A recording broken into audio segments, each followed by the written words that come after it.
Michael Gitonga will be running the newsroom conversation. Mike, what's coming up this hour? Well, we'll be looking at some of the things that have been happening. And also, remember the 12th Parliament, which was addressed by the President yesterday, was full of controversy. And media has been accused of having a somewhat script for some of these functions. For instance, the opening of Parliament. But what was different yesterday? Did we highlight that? And I have a super panel, as you can see. So that's where we're going to be. But also, Michelle, I know you're going to be on standby, basically giving us feedback on what's happening online. So it is now time for Media Watch. And on the newsroom today, I have three media personalities. Patrick Gathara, who is a media consultant and a cartoonist, the Standard writer Rosaline Obala, and journalist Julie Masiga. Welcome, ladies and gentlemen. First of all, of course, ensuring that we are compliant and we observe the two-third rule. Just to make sure that as we're reporting, especially on Parliament, that did not pass that last time, that we are compliant. But anyway, welcome and good to have you. Let's start off with the 12th Parliament. And maybe I'll start with you, Rosaline, given that you are a political reporter and journalist, and you were in Parliament yesterday. First of all, some of the differences that were there. We're accused of having a somewhat script. The President comes in and, you know, he does the guard of honor. Then after that, goes in and we basically just write what he said. But what was specifically different about this 12th Parliament opening yesterday? I think based on the other parliament that we witnessed in the last parliament, yesterday even morning when you went, there were not so much hyped activity that you always see in terms of even security, the mounting of the guard of honor by the military.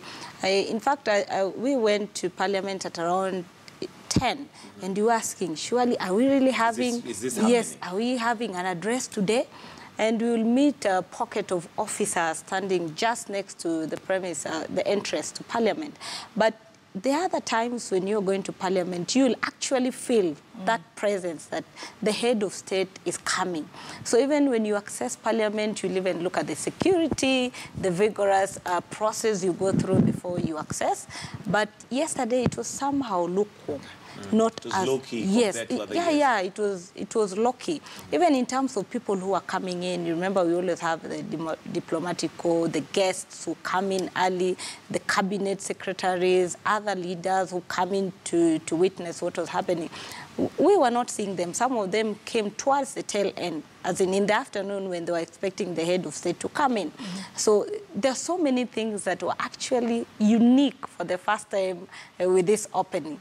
And even when the leaders were waiting for the president, you will meet leaders across the corridors, and there was not that hype that this is our first sitting and the president is coming to address us. And there was so much worry from the government side that will the opposition leaders just make it towards maybe when we start. If yes. they come, what would their agenda Yes, be, especially yes. given that they'd said they'll boycott? Yes. Julie, did you get that feeling as you were watching that there was a significant difference, even in terms of the hype about the sitting? Yeah, I think I do agree with Rosaline. It was kind of somber and low-key and not very fantastic and grandiose as it normally is. And of course, I think the Supreme Court judges were not there either. The opposition MPs were not there. So it seemed kind of like a one-sided affair, and raising the question of why was it happening and should it have happened, which is, of course, another question altogether. But the way I thought about it, we're still in the middle of this whole election cycle. It hasn't ended until the 17th. Right. We're still trying to decide who's the president and who's not, or the next president. So I felt that it was almost unnecessary to hold this particular event now, opening of Parliament, because we haven't settled anything. Yeah. So I think maybe that was also on many people's minds as to what was the significance of this event and why is it happening now. Right. And perhaps that cast a shadow over the whole ceremony. Yeah. Gathara? Well, first up, I didn't watch the it was that low-key for you? Actually, no, you're right. Or insignificant, maybe? Well, not necessarily insignificant. I just forgot I was happening. Wow. Very low-key. But anyway, I've tried to follow what was said and what happened. And I think I agree with them that it was rather low-key. For this. I think there's a bigger question about why it was happening, although on my end, I mean, I think the president is within his rights if he wants to address Parliament, if he wants to open it. There's nothing constitutionally that stops him from doing it. Whether it's a wise thing to do is a secondary different issue. Debate altogether. Yeah, and I think we also have to think about what it means in terms of the ability to pass laws. All these laws have to go through the president to sign them. Nothing stops him doing it and actually exercising the functions of his office. I mean, they're only limited to a certain extent, and it's mostly through nominations and giving honors. You know. So, but still, given that we're waiting for this election on October 17th, it raises questions whether it is really in the national interest for him to be pushing an agenda when his election or his continued stay in State House is in doubt. I think it would have been wise to hold off and wait for the election to happen, and once all this is sorted out, then we can go on. Although that said, I am partial to the argument. I mean, I am sympathetic to the argument that the business of the country has to go on regardless of the fact that we have an election. Laws have to be passed. Okay. And I guess therein comes our job, just making sure that we ensure that that difference is created. And the difference here being, yes, it is low-key because, of course, opposition are going to push their end. Jubilee will want to push their end. But in the midst of all that, we could get lost in what he said, she said. But now creating the main agenda here for yesterday being, what are the reasons that have made it low-key? Why is it that the opposition is boycotting? Did we get that out, Judy, do you think? I think for the most part, it was almost clear to see for everybody who watched it. But to just explain that we, like everybody has said on this panel, we're in the middle of a contested election process. We haven't come to the end of that. So I think perhaps we should finish with that before we now move to the business of the country and the business of Parliament. Also, the Parliament cycle and the President's cycle of tenureship is kind of connected. So how is it that he's opening a Parliament without, like Gadara says, his status as President being absolutely confirmed? Yeah? So I think we should just let processes.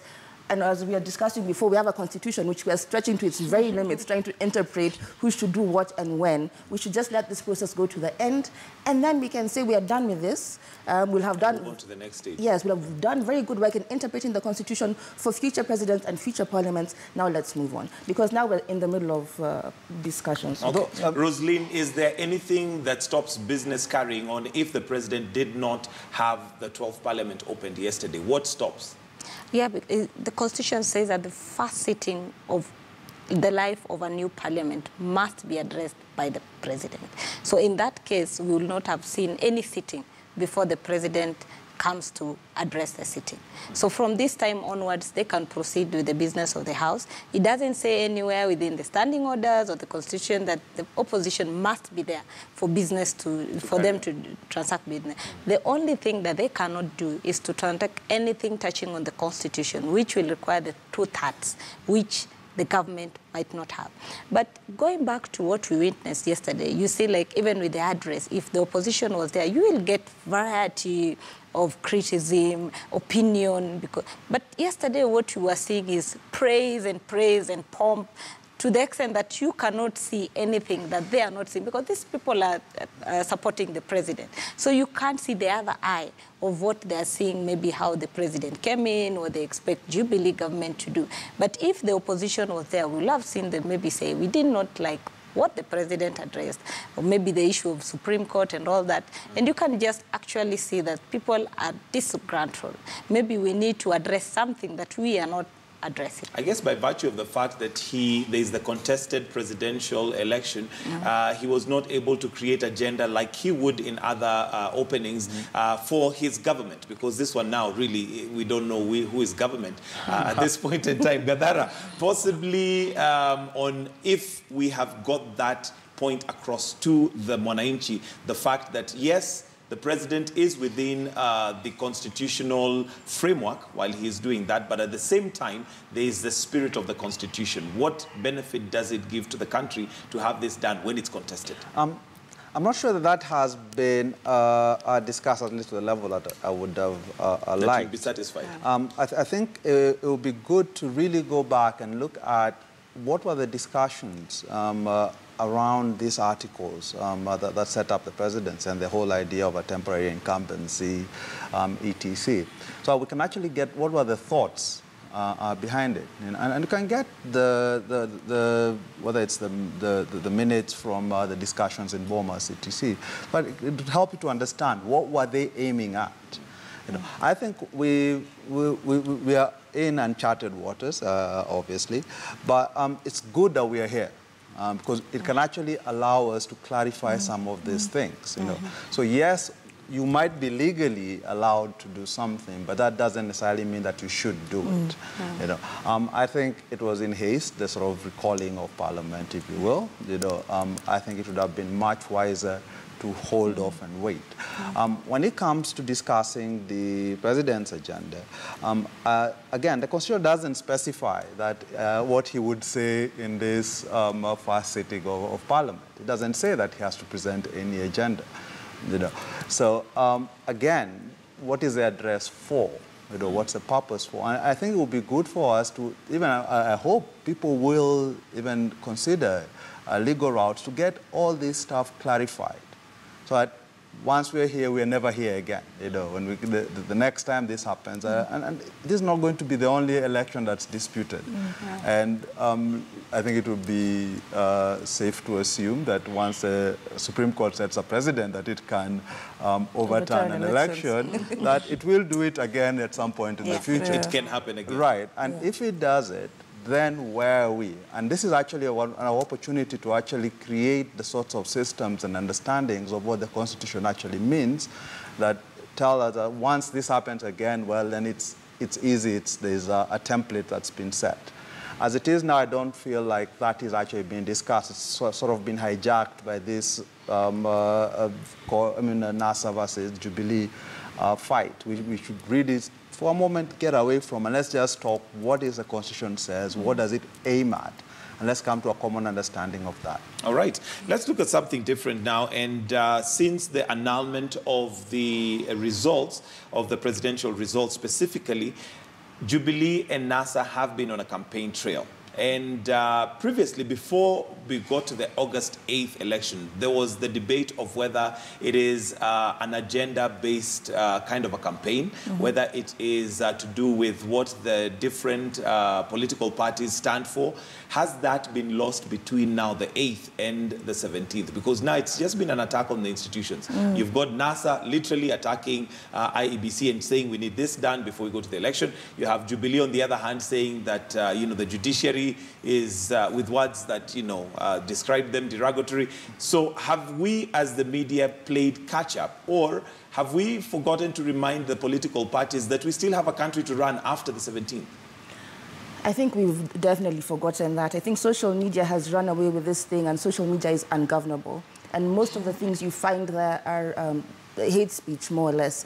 One tribe against the other tribe, very divisive talk, pulling the country apart, and there's no concerted effort to bring it back together. As the media were reporting what these people are saying, it's boiled down to a pure political contest now for power. So whatever, I think, in my opinion, whatever you can do to get to the top spot, then you're going to do it and you're going to say it, yes? And as a media, we're following them around, as we usually do, but I think we're lacking voices to kind of say that this is about Wanjiku. We're talking about the cartoon before. I think you were talking about it. Yes. Wanjiku is always either trying to drag somebody or carrying a heavy load or crying. Paying the bills. Or paying taxes. What about Wanjiku and the male equivalent of Wanjiku, which the Kenyan people, where are we in this equation? Right now, it's a political contest, and we're watching from the sidelines, but this, at the end of the day, is about us.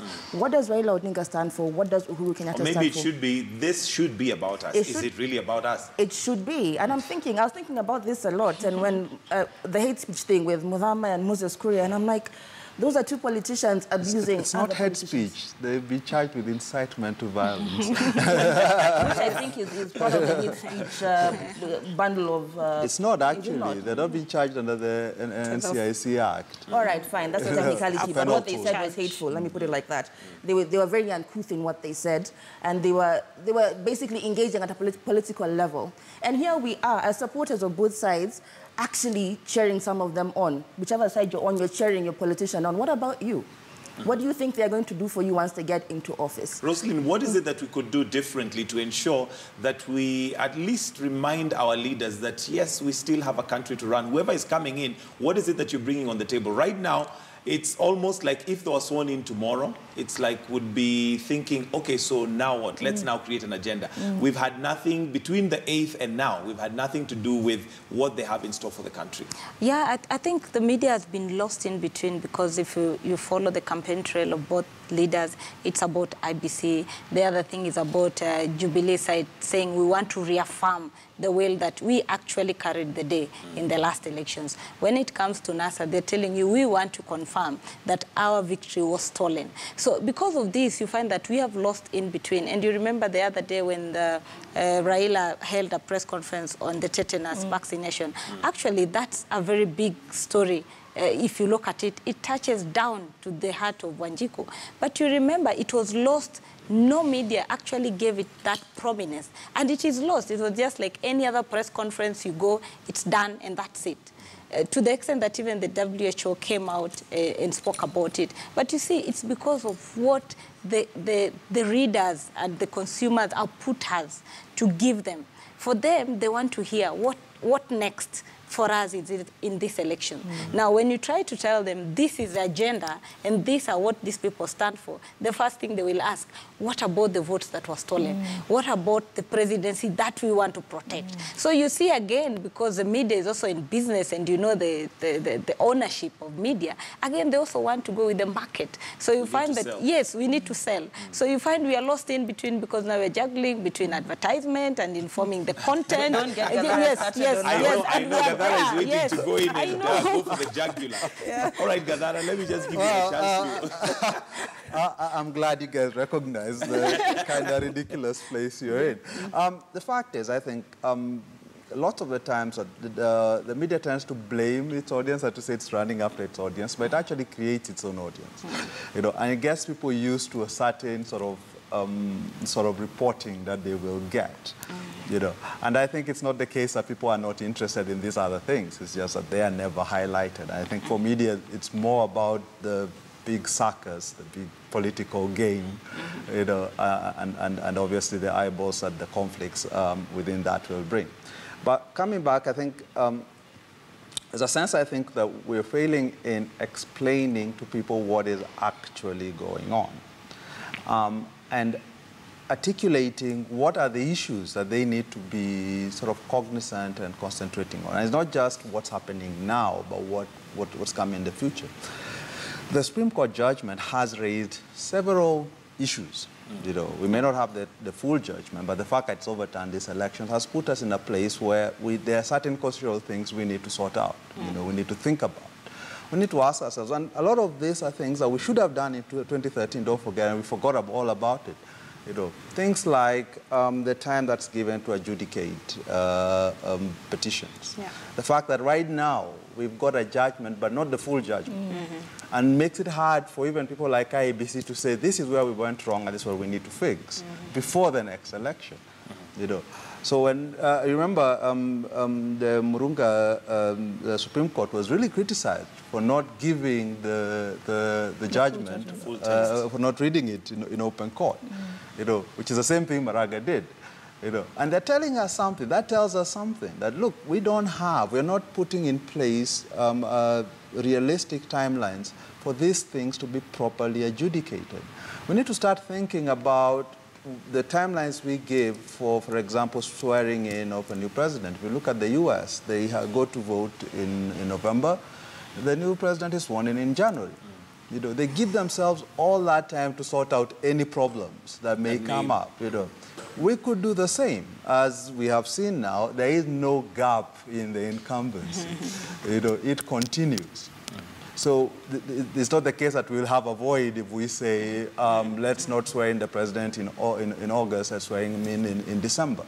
No, these are issues we need to talk about. That we need to discuss. You know, we need to discuss. The third thing I think the media is failing is that we're not explaining what the case was against the election. And it's not really a Jubilee versus NASA thing, to be honest.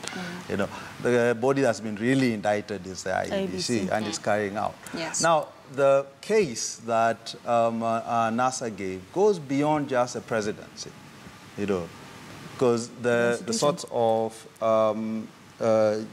meddling, if you will, with the election that they allege, you know, in fact, pretty much all the other races, and we've actually seen one of the losing contestants in Kirinyaga, Martha Karua, go to court and say that the entire election should be annulled. You know, that has kind of just been glossed over. And maybe, you know, we're not I want us to talking take a short about break, and when we come back, we'll look at maybe as a media, at what point do we separate just the politics? Because we have politicians spinning everything to their advantage. Yet then we also have the facts on the table and what, you know, should be done. So we're going to be having that discussion, and you're welcome to participate. We're taking a short break. It's now 7:30. This is the Newsroom. We'll be right back with more news and reviews.